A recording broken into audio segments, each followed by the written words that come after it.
Really good talks today on Gaza with both the Middle East representatives and kings and all of the top leaders in the Middle East. And we had also a very good conversation with Bibi Netanyahu, trying to get the hostages back, and we're trying to get the end of the Gaza situation. It's really bad, very bad. And we think it could happen. Maybe it could happen pretty soon. We want the hostages back. We want the bodies back. And we want to have peace in that region. So we had some very good talks.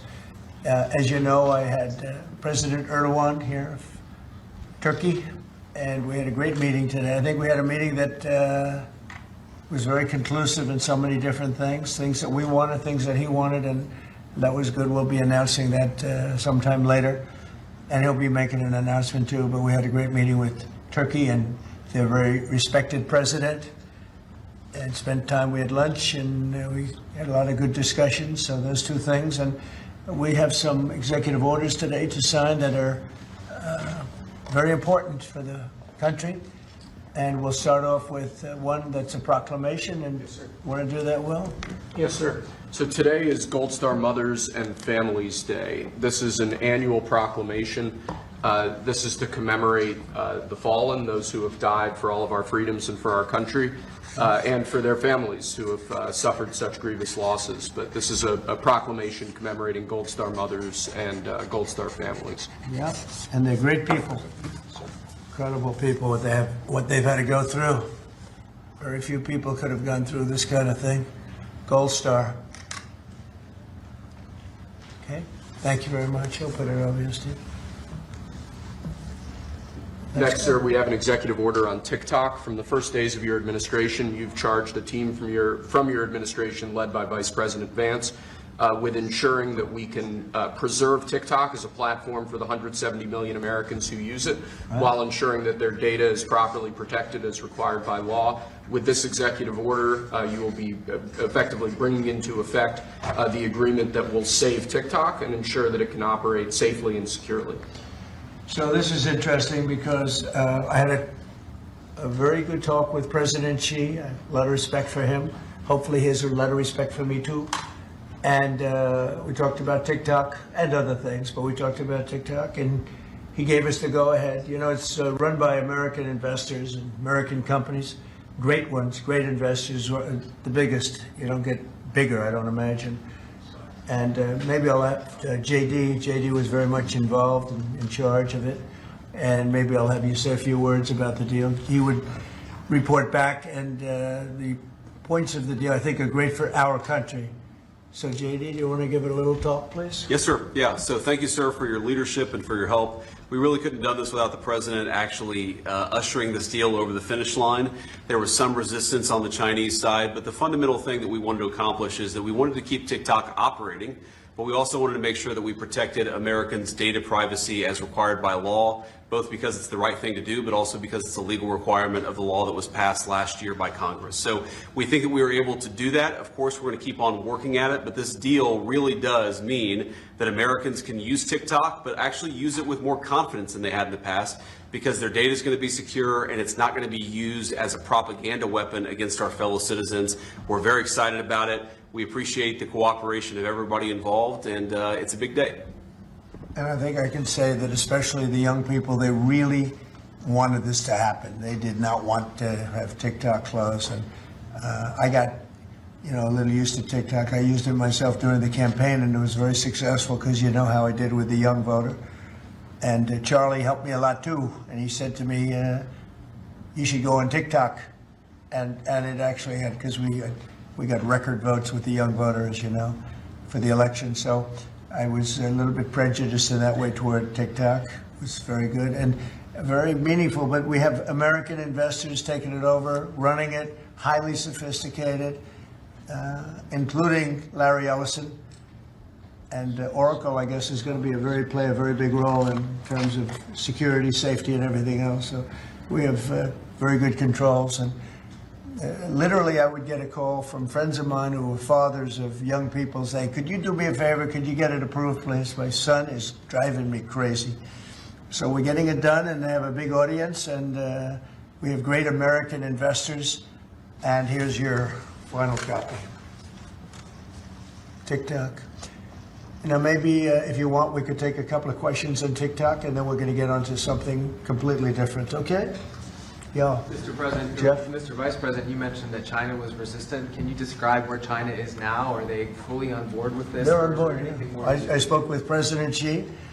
We had a good talk. I told him what we were doing, and he said, go ahead with it. On the algorithm, it's still being leased coming from China. Are you satisfied that there's no security concerns? from Yeah, that? I am. That it would I really push- am. It would push disruptive The biggest content? reason is that it's owned by Americans, and very sophisticated Americans, and people that love the country, and very smart Americans too. So they don't want anything like that to happen. Yes, please. Thank you. Is there any operational relationship with Chinese entities or staff to execute the deal With who? with the Chinese? I don't think so. Not that I know. No, we're going to be. This is going to be American operated all the way, and great respect for President Xi, and I very much appreciate that he approved the deal, because to get it done properly, we really needed the support of China and the approval of China. Yes, ma'am. Mr. President, now that Americans will have operational control, do you want to see the algorithm suggest more MAGA-related content prioritized? I always like MAGA related. If I could, I'd make it 100% MAGA related. It's actually a good question, but I would, yeah, if I could make it 100% MAGA, I would, but it's not going to work out that way, unfortunately. No, everyone's going to be treated fairly. Every group, every philosophy, every policy will be treated very fairly. Thank you. Mr. President, do you know the valuation? Do you know the American company is going to be valued in the billions? Well, they valued it very highly. They're paying a big number. Do you want to talk, Scott? Do you want to say something about value? Well, I'll let the Vice Okay, President, good. and then JD? I can follow And you'll up. say something. Sure. Well, first of all, I would say all credit goes to the Secretary of the Treasury. Couldn't have got it done without Scott. Also couldn't have got it done without Sean Cooksey on my team, so thanks to them. The company will be valued around $14 billion. We actually think this is a good deal for investors, but ultimately the investors are going to make the determination about what they want to invest in and what they think is a proper value. The most important thing is that it does protect Americans' data security. It ensures TikTok is still accessible. And on this question of the algorithm, which we've heard this a lot, what this deal ensures is that the American entity and the American investors will actually control the algorithm. We don't want this used as a propaganda tool by any foreign government. We want to make sure that our people and our investors actually make these decisions based on what's good for their business as opposed to what's good for another government's propaganda arm. So that's what we've done with this deal. I think it's very good for the American people. And as the president said, young people love this. We actually want everybody to access this, whether they're MAGA or not. We just want it to be fair. We want it to be fair to everybody, and we think that's what's going to happen with this new arrangement. Will the U.S. government? And just to follow up on the Vice President, there were two pieces to the transaction. The Vice President's office has worked since the spring for the commercial transaction between the investor groups, and then Treasury and a group including the Vice President's office were in Madrid 2 weeks ago to negotiate with the Chinese, and it was a result of President Trump's close relationship with Party Chair Xi that we were able to get this across the line. We created a framework for Party Chair Xi to agree, and then on the leaders' call, Xi and President Trump discussed the final arrangement. So it was 1-2, and that was the final piece. Will the U.S. government get any kind of annual payment as a result of this deal? Taxes. It's going to make money, and we're going to get a lot of money in taxes. And you know, China wanted to see this go. This is a great legacy for China too. And, I thought President Xi was great in terms of his approval. We probably could have done it a different way, but it wouldn't have been the same. Wouldn't have been the same security at all. But I appreciated that he approved it. It was So nothing aside from taxes, there's no part of the deal that is like a payment to the U.S. government? Well, we're going to be announcing different things, but the U.S. comes out great. And I think China comes out great because they're going to have a very important legacy. And they have many other deals. You know, they have deals with us, and they have deals in here in this country.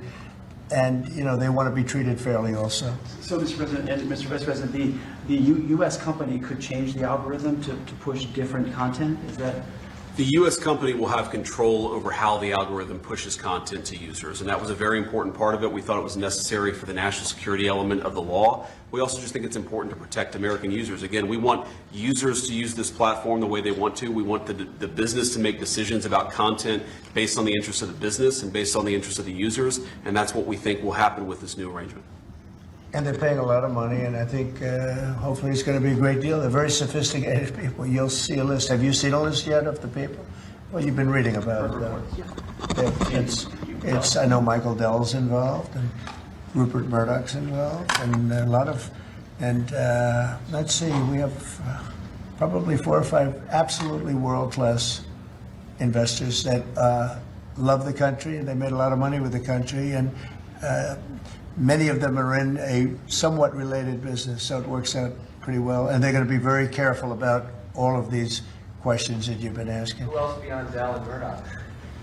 Well, it's a blue chip group of investors, and we'll be announcing more about who exactly is involved in the deal in the days to come. Oracle's playing a very big part. That's right, sir. And Oracle really understands this. And I think they're actually, and they've been involved for quite a while running it for the people, the previous people. And so it's really, I think it's going to be very well protected. Very, very prestigious deal, actually. On that point, Mr. President, as the President said, Oracle has actually had a role in housing the data for a long time, even when the entity was controlled by the ByteDance organization in China. So Oracle had a pretty interesting perspective on what was necessary to actually create true data privacy protections for Americans. They were a very important part of getting this thing done. Mr. President, you told us a couple of weeks ago you thought that the security concerns were overrated, but were there legitimate concerns when it comes to safety? From my standpoint, no, because the people that own it are, they're not China-centric, they're USA-centric, and they're very smart people. I guess you could say it about everything. Everything is, what's secure nowadays? Things that you think are totally secure turn out to not to be, but I think in this case, it's going to be as secure as you can be because of the ownership and the people. And they have a big investment, it's to their advantage to make sure it's good and safe. Yeah. Anybody else? Do you have a question? No, behind you? Well, I just want to say, do you think this move and getting this deal done, Mr. President, do you think this honors the legacy of like Charlie Kirk? You mentioned that he specifically pushed you to get involved with TikTok in your campaign and helped you win young voters. Do you think this deal honors him? Well, I think it's a good thing. It's a good sign. We're doing very well, as you know, with the trade deals. We're doing very well with China, and a lot of them. We were never treated properly. We were for 4 years, actually, but we were never treated very properly by other countries, and we're doing well. We've never done this well. We have, because of the tariffs that are coming in, the deals that are being made, $950 billion in one case, $950 billion, where previously they paid nothing. We have, as you know, in Japan, it's $550 billion. South Korea is $350 billion. That's up front. And one of the things I can say, I announced it lightly before, but we're taking in tremendous amounts of money with tariffs. We've never seen anything like it. No country's ever seen anything like it. I'm going to devote a little bit of that money, a little bit of the tariff money to our farmers. Our farmers have been incredible. They're the ones that let us survive and eat and enjoy our lives, right? Eat too much, maybe in some cases, like mine. But I will tell you, we're going to take some of the tariff money, relatively small amount, but a lot for the farmers. And we're going to help the farmers out a little bit because during this transition period, a period where we're taking in incredible amounts of money, we'll have a little bit of a shortfall with the farmers until the tariffs kick in, because they haven't kicked in for the farmers yet. And I decided before, and I spoke to all of the people here, that I want to make a contribution out of the tariff money, a small percentage of it, but it's a lot for the farmers. It'll make the farmers feel very good, just help them through the transition. And ultimately, they're going to be making a fortune. They will be one of the top in the whole world in terms of percentage gotten from the tariffs we're taking in. But we have so much coming in, it's a very small thing. But I want to, in fact, just get the word out to the farmer because they'll be struggling until the transition is complete. Then after that, they're going to do, I think, better than they've ever done before. Last time I said, get yourself a larger tractor and more land. And that was when they were doing very poorly, and they ended up doing that, and they did very well. That was with the deal we made with China. Unfortunately, Biden forgot about the deal, and he never enforced. I enforced it till the end, and China was very honorable. But when Biden came in, he didn't enforce it. So when you don't enforce a deal, they don't do it. So it was terrible. Biden was very bad to the farmers of our country. So we're going to be doing that. It's an honor to do it, too. Brian, did you have a question? I was just going to say, what's your message to the millions of small businesses here in the U.S. that really rely on TikTok to reach their end user, to market their service and their product? Well, thank you for that question, because honestly, we were getting hit up. They use it for virtual advertising, and they pay very little for it and nothing for it. And small businesses have become very successful because of TikTok. And we didn't think of that, when everyone's saying, oh, TikTok and this and that. But over the last 6 months, I was called by so many people saying they're going to go out of business if they can't, because they use it virtually as a advertising tool. And without it, they wouldn't have anything. They wouldn't be able to get the word out about their good product or whatever it is they're selling. So it's a very important thing for small business. It's another reason I wanted to do the deal so badly. So let's go to another subject now, if we might, okay? And Will, Mr. President, can I please. ask you about farmers? About the farmers? Yes, go ahead. What does that look like? Is that going to be direct checks to farmers, or is it going to be Well, through we haven't taxes? decided that. We'll be dealing with Brooke later, and your Secretary of Agriculture, and we'll figure out how to get money to the farmers. And again, this comes out of the large amount, hundreds of billions of dollars of tariff money that's pouring into the country. The tariffs, remember when I said a long time ago, I said it's the greatest word, it's my favorite word in the world. Then I had to say, I was forced to say other things, and of course, rightfully so. Love, family, religion. So I think I put tariff number 5. I was forced because the fake news did a big number on me. It's one of those little, but let's say it's my 5th favorite word, the word tariff. But it's making our country very rich. And when our country is rich, I'm able to help the farmers, and I'm able to help even other countries that are in trouble, But we're able to help people that are in trouble. Medicaid, Medicare, Social Security. It's all a benefit of this tremendous amount. And I heard numbers coming in today, Scott, where the numbers were very high, right? The economic numbers were off the charts, sir. Unfortunately, right? Because this is the only country in the world where you announce great numbers and the stock market goes down. Because when you announce great numbers, they immediately want to take that success away by raising the interest rates. Why can't you announce great numbers and let them lower the interest rate so you can make numbers? This is the only country in the world. I don't know if you heard. Could you just tell them what the number was? And how It was 3.88% growth, the biggest in years. And the important thing is the president says this is going to be non-inflationary growth, just like it was in its first term. So strong growth, low inflation, real wage gains. And to the question on small business optimism under President Trump last week hit a multi-year high. So small businesses, Main Street is back under President Trump. But isn't it crazy? So I saw the market was down a little bit today. I mean, in all fairness, I don't feel guilty because we've set every record you can imagine. But it was down, and I say, oh, the numbers must be good.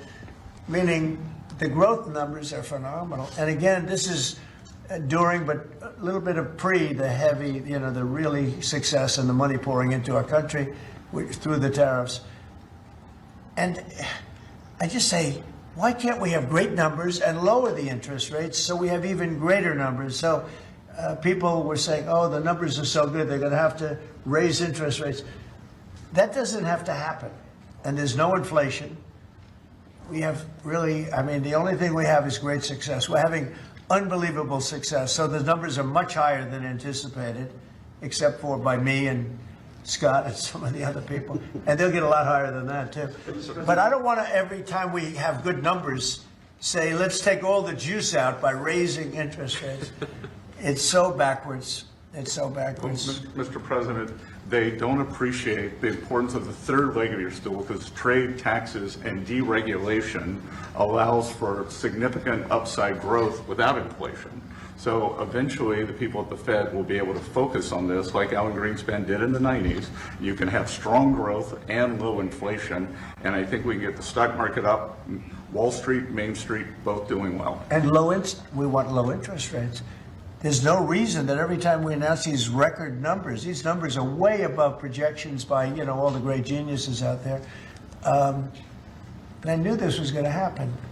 So they had 71 different people, and only 2 got it right. Me and another gentleman from, I think, my wonderful Wharton School of Finance, actually.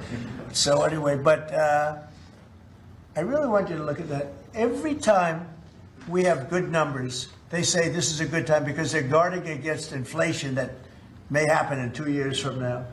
We have to change our thinking. We should be rewarded for good numbers, not penalized. So, Mr. President, is that 3.8, is that the start of a 3% growth for the entire year? The number was projected at 2, because we're in a little bit of a transition period, but that transition period's ending faster than we thought on tariffs.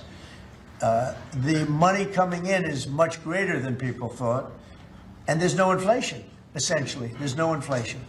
We just went through the worst inflation in the history of our country under Sleepy Joe Biden. He was sleeping, and the inflation was really bad, worst ever. They say 48 years, I'll take that too, but I think it was probably the worst inflation we ever had because of spending and energy going through the roof and everything else. By the way, energy is way down. And you're going to really be impressed when you hear what happened today with President Erdogan of Turkey. I think it's great for both countries. I think it's great. We have great relationships with a lot of countries. And you may be even more happy when you find out, because we spoke with Bibi Netanyahu today, and we spoke to all the leaders in the Middle East, who are great people, and we're getting pretty close to having a deal on Gaza, and maybe even peace, which would be the first time in about, 2,000 years, I think? In the region, I'd say the first in, Steve, what would you say, first in 2,000 years, or maybe 1,000? 2 millennium. It's a long time. Yeah, go ahead. Did Erdogan agree to stop buying Russian oil? Did he? I don't want to say that, but if I want him to, he will, yeah. But he didn't think that assured. Well, I didn't say, okay, you stop, but I believe you. I believe he will stop it, yeah. Did you make a deal? You know why? Because he can buy from a lot of other people. He can buy from a lot of other people. You know who really can't is Hungary. Hungary's got, they're landlocked, and they don't have a nice ocean where ships can sail in from all over the world. They have one pipeline coming. Because I spoke with, he's a great guy, he's a great friend of mine, but, that's a harder one for them. And Slovakia, too. They're sort of married to one pipeline. So I just don't want to have people go blaming them when, we spoke to them at length today, and it seems like that, for them it's a little, but that's not, Turkey has a lot of options. He's a great president, a very smart man, and he's going to take, he's going to do what's right. But we had a very good conversation having to do with the purchase of military equipment, etc. Any other questions? Did you make a deal on F-35s, Mr. President? I will be able to easily if I want. So we may do that, yeah. But not yet. Well, it depends. He's going to do something for us, yeah. Is Please. the U.S. going to lift sanctions on Turkey? Can I ask you, we're a few days away. By the way, here we go with this guy. Go ahead, let's go. Let's hear the We're a question. few days away from the end of the fiscal year and a potential shutdown. Right. Is there going to be a government shutdown? Could be, yeah, because the Democrats are crazed. They don't know what they're doing. They want to have the border opened up so that criminals can pour in. We're doing unbelievable borders closed and people are coming into our country legally. They continue to want to have men and women sports. They continue to want to have transgender for everyone. They want to raise everybody's taxes at a number that's not sustainable. This is the only time in the world I've ever seen a party that wants to raise taxes. I grew up in a family where I'd watch politics, and I always liked it from the time I was very young, but I'd always see politicians say, we will lower your taxes. These guys, they campaign on raising your taxes, but they want to raise taxes very substantially. The one thing they're concerned about, look, Republicans have total control of Washington. You guys have control of the House, the Senate, there's you. Well, when you say control, so we need 60 votes for this, and we have 53 Right. Republicans, so And the we one need thing- 7 And Democrats. those 7 Democrats and others are asking for an extension of a tax credit on people who get the Affordable Care Act and some other government-backed health care. So are you willing to negotiate Well, on what that they're issue? really asking for is they want to pay for illegal aliens that have come into our country by the millions and get onto the rolls, and they want to pay. And our people don't want to do that. Our people are taxed enough. You know, we just approved the largest tax decrease ever in the history of our country, including the extension of the previous Trump tax cuts. The tax cuts that we just approved, they want to use those tax cuts to give the money to illegal aliens, people that came into our country illegally and that are leaving the country. So why not You know, do there's this been a too? self-deportation because of what we've been doing that's been incredible. Okay, yeah, please. Secretary Hexer is inviting military leaders from all around the country on Tuesday. Will you also be there? From all around the country to what? To Virginia. He's To Virginia? inviting the generals and admirals to Virginia for a big meeting. They're not sure why. Well, I know, I love it. I mean, I think it's great. Let them be friendly. Let them be friendly with the generals and admirals from all over the world. Why, is there something, no, but is there something wrong with it? And what is it about? Will you be there personally as well? And what is it about? Well, I'll be there if they want me, but why is that such a big deal? I mean, the fact that we're getting along with the generals and admirals from all, remember, I'm the president of peace. It's good to get along. It's good, you act like this is a bad thing. Isn't it nice that people are coming from all over the world to be with us? It's not particularly unusual that generals who report to the Secretary of War and then to the President of the United States are coming to speak with the Secretary of War. It's actually not unusual at all, and I think it's odd that you guys have made it into such a big story. Is it a big story? I mean, I don't think it is, sir. I would think it's, no, but isn't it a good story? I mean, you know, we're respected from all over the world as a military force. You know, I rebuilt the military during my first term, even though we gave a chunk of it away to Afghanistan. But we're talking Afghanistan too, by the way, about Bagram and about that. But that's a very small amount compared to what we rebuilt it by. But I rebuilt the military, and we're very respected. We have the strongest military anywhere in the world without question. We have the greatest equipment in the world. We're selling the equipment to other countries, and a lot of generals want to be here and they want to look at they're also going to be touring equipment sites. They're going to be talking about the newest weapons, et cetera, et cetera. But I think it's great when generals and top people want to come to the United States to be with our now called Secretary of War. Does everybody like the name?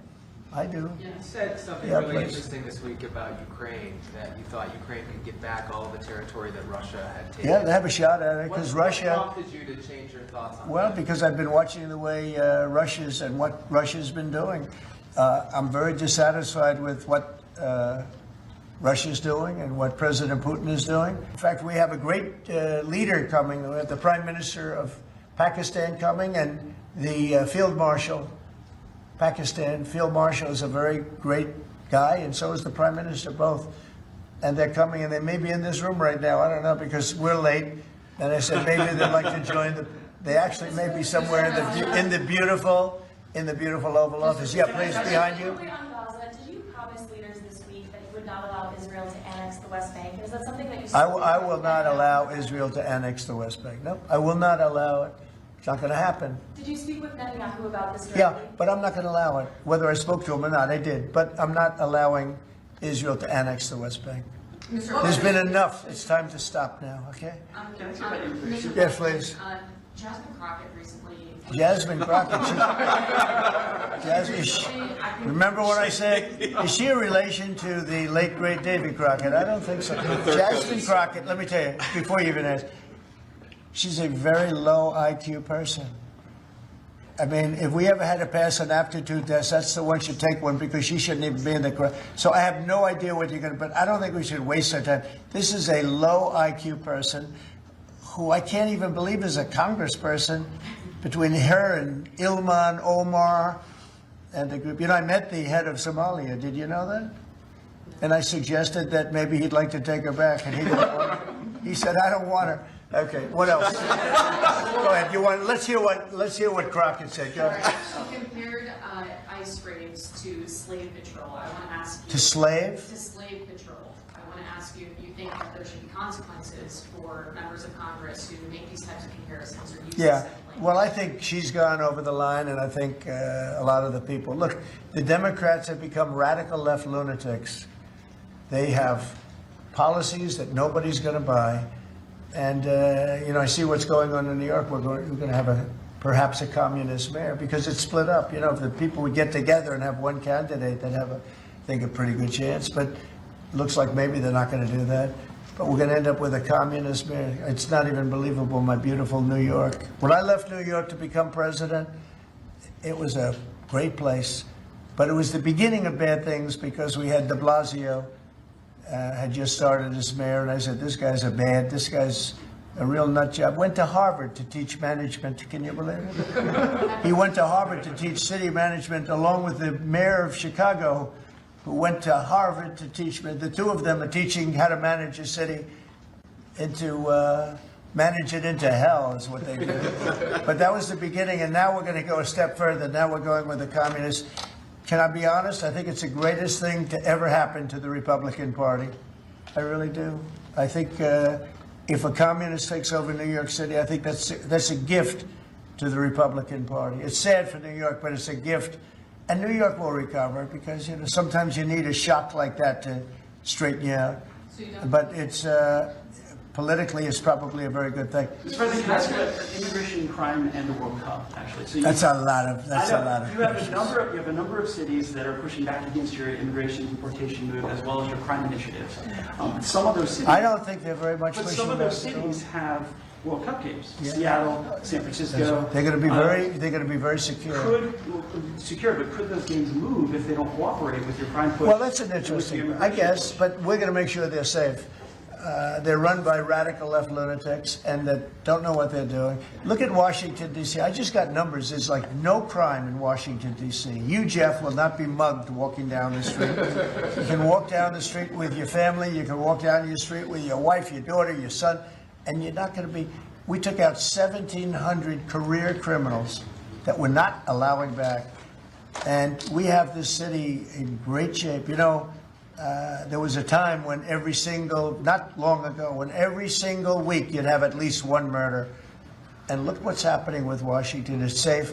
I went to dinner in Washington just to prove a point. I gave a press conference in the middle of a street. I wouldn't say Secret Service was thrilled, but I did it. And here I am. Look, Washington, D.C. is such a great example of what can be done. We did it in 12 days. We made it very safe in 12 days, and now it's much safer than that. One other thing, I drove around Washington over the weekend, and I said, look at the difference. The grass looked great. Everything looked great. We had a lot of our National Guard, and we didn't ask them to do it. They did it themselves. They're proud. They're great. And they were picking up paper. They were cleaning. The place looked really beautiful. So we have a great Washington, D.C. We, as you probably know, we're going into Memphis, and we're going into some other cities, and very soon we're going to go into Chicago. It will be safe for the World Cup. If I think it isn't safe, we'll move it into a different city. Absolutely, we'll take the world. If I think it's not, it's actually a very fair question. If I think it's not safe, we're going to move it out of that city. If, like the governor of Illinois, who is, last week. Between last week and the week before, 11 murders, and 38 people were shot. Then he gets up and he says, this is a very safe. And then he says crime is better. The reason crime is better is because Cash put, about 5 months ago, a whole team of FBI people there to get ready for when we go in, and they've lowered it a little bit, like 20, 25%, which isn't good enough, but it's a good start. But that was only put there because they're preparing for us to go in. And they've done, by the way, they've done a good job. So then Pritzker gets up, we've lowered crime 25. It's because the FBI was there. So, no, if any city we think is going to be even a little bit dangerous for the World Cup or for the Olympics, where they have Olympic overthrow, right? But for the World Cup in particular, because they're playing in so many cities, we won't allow it to go to, we'll move it around a little bit. But I hope that's not going to happen, yeah. Mr. President, Director Patel this morning indicated that the shooter in Dallas had been using an app to track ICE. Does your administration have any plans to take down those apps or get them removed or any? Well, I can't tell you about that, but it tells you when they want to wear masks or they want to hide a little bit, why that's so important. But these are great patriots, the ICE, and what a tough job they have. What an unbelievably tough job they have. And think of it, what are they doing? They're taking hardcore criminals out of our country and putting them back. These were largely criminals that were given to us by Joe Biden and his group of radical maniacs that surrounded this desk, just like these people surround the desk now, but they're not maniacs, they're very solid people. Thank you, sir. I'm glad I prefaced. But they're great. We have a great cabinet. We have great people. And he didn't have great people. He had terrible people. Look at Afghanistan. Look at the people he had running our military. That could happen. The most embarrassing day in the history of our country was Afghanistan. And 13 young people died. They don't ever talk about the 38 that were horribly wounded with legs and arms and everything else, really horribly wounded. So the country's respected like it's probably almost never been respected before. I think we're respected at a level, and a year ago it was a dead country. We had a dead country a year ago. This country was dying. It was really in bad shape. Let's talk about the next subject, can we? One of the most powerful deterrents we have to violent crime is the death penalty. As you said, your administration has taken bold, decisive steps to ensure that Washington, D.C. is once again a safe and secure city for its residents and all who visit. This is a presidential memorandum that directs your Attorney General and your U.S. Attorney for the District of Columbia, Judge Jeanine Pirro, to fully implement the death penalty here in Washington, D.C., where the evidence and facts of a case indicate that the death penalty should be used. Okay. Everybody understand? Death penalty in Washington. You kill somebody, or if you kill a police officer, law enforcement officer, death penalty. And hopefully there won't be that. So again, it's way down. I mean, we have had week after week after week where we haven't had a murder. I said that the other day in front of the president of Poland. The press was here, and I said, ladies and gentlemen, I'd like to announce that Washington, D.C. has not had a death in 4 weeks, a murder. And he looked at me and goes, is that good or bad? You know, he said, what kind of a place is this? But it's true for years. I mean, every week, essentially, somebody got killed or more than one. And this is a very safe city right now. We don't play games. And, you know, it's interesting. We took these careers out, career criminals. They call them careers. They left the word criminal out. But we took the careers out of here. And they're now brought back to their homes, or they're in jail, or they're in a jail in another country. And hopefully they're not coming back. And we have to maintain it. You can't just leave, and we have to maintain it. We've gotten along fairly well with the mayor. You know, she's getting a party that hates that the city's becoming safe. I mean, they're actually criticizing her because the city's becoming safe. But this is becoming this is right now a very, very safe city. This went from the most unsafe city in the country to the safest city in the country. There's no city any safer. That's a pretty big achievement. And we really did it in 12 days. But if you add an extra week to it, that'd be nice. And I mean, you can go out to dinner. Restaurants are booming. You know, the restaurants were dead. They were dead. Even if you got to the restaurant, then somebody would come in and hold you up. And the FBI's premier flagship enterprise, the Joint Terrorism Task Force, are honored to lead this initiative with our partners at Treasury and Homeland Security, because our citizens are being attacked by, as Stephen said, organized violence, and it's being paid for, not by them, by other people. So what we are going to do, combining forces as Scott and I have done in these last few months, is follow the money. People and organizations have collected funds and put them out into the streets of America and organized violence across our country. And thanks to your recognition of this and this executive order and the AG's leadership to lead out and prosecute these individuals, we are properly going to chase them down like the domestic terrorists that they are. And our streets and our communities are going to be safer because the JTTF and the FBI and Treasury and DHS and DOJ are going to combine forces like never before to root out this new evil that is perpetrating our criminal activities across our societies. And we are just so thankful for your leadership and recognition of it. Thank It's you. not easy to do. Good job. Thank you very much. Who Pam? specifically do you want to target?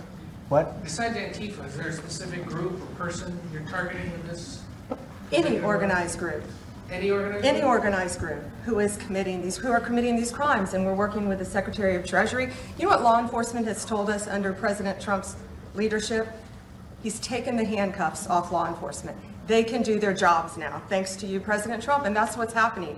And all of these agencies that Cash mentioned, we work hand in hand together. Our prosecutors, we're following the money with Treasury, we're working with Homeland Security, Cash's agents, all of our agents, DEA, ATF, U.S. Marshals, combined are working, and with state and local government, to take these people off the streets who are jeopardizing lives. Can I just illustrate this? So I was talking with Cash and Stephen about this a couple of days ago, sir. So I believe it was in Oregon where you had a federal building where there were men in black ski masks who were committing acts of violence, who were shutting down a government building. To the president's point, they don't come from nowhere. These are paid people. This is organized. They're committing acts of political terrorism on American soil. And it's time we had a government that looked out for the American people rather than the people who are committing violence against the American people. But Madam Attorney When you General, go can out to you comment- Portland and you see what's happening in Portland, this is like nobody's ever seen anything like it every night. And this has gone on for years. They just burned the place down, and you know, the shop owners, most of them have left, but the few shops that are open, they just use plywood and just like 3/4-inch plywood. They don't put storefronts in because they know it's going to be burned down.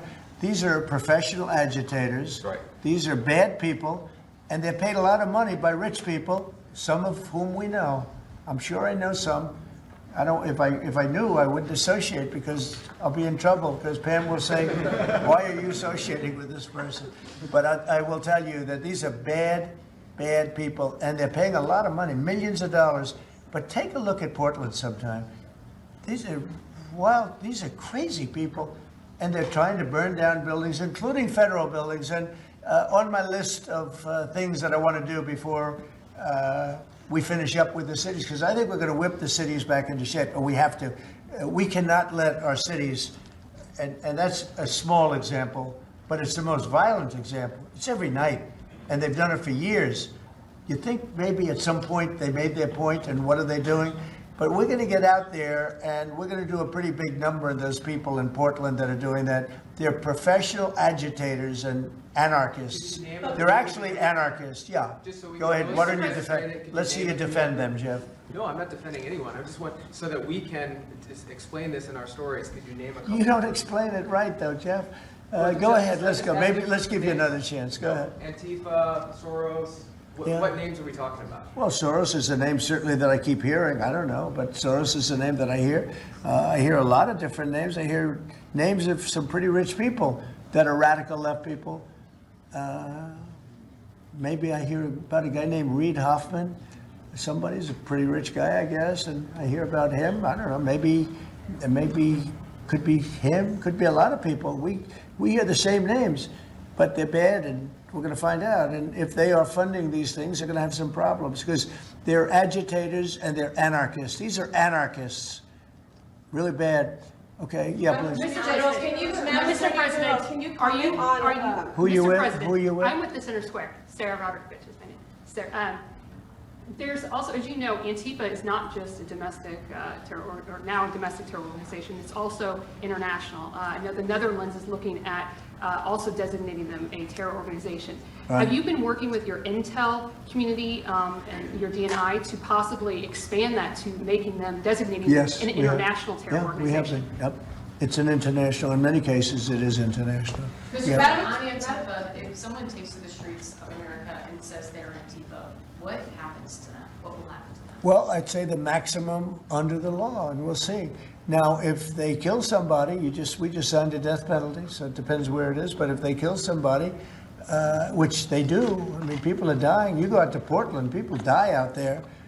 Many people have died over the years in Portland. Portland is, I don't know how anybody lives there. It's amazing. But it's anarchy out there, and that's what they want. They want anarchy. Like when they attacked Seattle and took over a big percentage of the city, I was going to go out and we were going to do a big number. They heard that and everybody broke up all of a sudden. But, you know, you have governors that have to run that, and a lot of them don't do that. I don't like to go in. I'd rather have Pritzker's support when we go into Chicago. But if we don't have it, that's okay too, because we're paramount, and we will do what we have to do. We're going to make Chicago safe. We're going to make we're going to make as many as we can, and usually that involves a surge. But what we did with, in the case of Chicago, by having the FBI go out there 5 or 6 months ago, we brought it down a little bit. You know, a little bit is 25%, so it's not so little, but it is when you're talking about the kind of crime and killings and murders that you hear in Chicago. But we're going to get it. Chicago's a great city. As the Union Pacific said, the head of the Union Pacific, who's a great guy, started off as a low-rung guy. He said he started in a caboose, and now he's the chairman of the Union Pacific. But he's a great guy. But he said, "Sir, don't lose Chicago." The way he said it, I said, boy, it really hit me. You know, here's a man that knows all the cities. The Union Pacific, I guess, is our largest railroad. And he knows all the cities. He's been doing it for 45 years. And he said, "Sir, don't lose Chicago." And the way he said that meant a lot to me. And we're going to go into Chicago very soon. We're going to take care of Memphis. We're going to take care of Memphis. You can't walk a block without getting shot. We're going to take care of that one. And just like we did Washington, D.C., and we're gonna do Chicago very soon. Yeah. Mr. President, we heard there could be an indictment on James Comey. Do you know if there is an indictment, or Madam Attorney General? I don't know. I know it's going on because I read the papers just like you do, right? So I don't know. Do you have anything to say about that? We can't comment on that. Yeah. Madam Attorney General, can you comment on a New York Times? Madam Attorney General, can you comment on a New York Times report saying that Justice Department officials have asked attorneys to target a George Soros-funded group? And is this executive order that you just signed a part of that effort? I'm not going to comment on whether there is or is not a pending investigation, but everything's on the table right now. I don't think anybody has to ask, because if you look at Soros, he's at the top of every. In fact, sometimes they say, could he be involved in this many things? But he's in every story that I read.